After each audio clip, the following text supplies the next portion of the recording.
Hi everyone, I'm Alicia, and today I'm joined by Daniel of CPQvision. Daniel, how are you doing today? Good, how are you? I'm doing great, thank you. So in this video, you're going to be showing us a live demo of what it looks like to set up your first rules using the Rulematics Engine. So without further ado, I'm just going to turn it right over to you.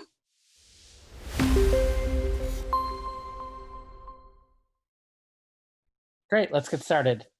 With the Rulematics Engine, you can build simple or complex rules that let you predetermine what products someone can configure. So I'm going to turn on the Rulematics Engine now and walk you through creating a simple rule and how it works.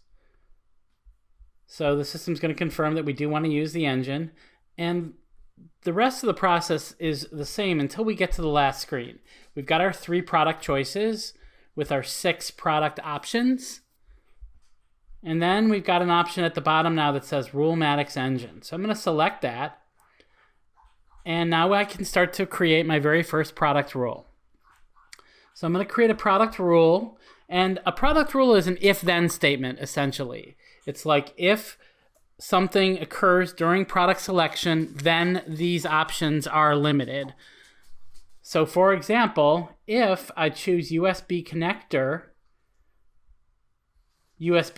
C, then I have the option of either preventing or allowing only.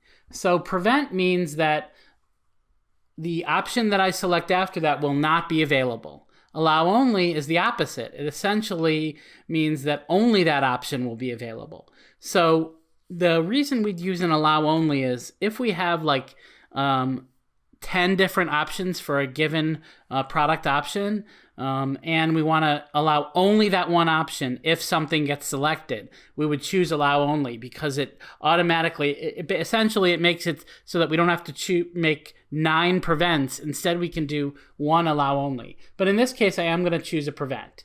So I'm going to choose prevent, and I'm going to prevent left connector to 5-pin. So what that means is when I choose USB-C, I should not be able to choose the 5-pin connector. Just like with our previous product configuration, we can do a test and play with our rules, which makes the system really dynamic to try different rule options. So let's click on Test CPQ, and I'm taken into the CPQ now. And you'll notice that when I choose USB connector C, I'm now limited to only the 4-pin connector. Now you can imagine that some of these rules can get you in trouble. So for example, if I had selected something that prevented both 4 and 5, I would have no option here at all. And so that's why having dynamic testing like CPQvision has is so powerful, because it lets you test your rules as you build them. All right, Daniel, thank you so much for showing us that demo of how to set up your first rules within the Rulematics Engine. And if you would like to find out more about this, you can get in contact with Daniel and his team at CPQvision by visiting them online. Thanks again, Daniel. My pleasure.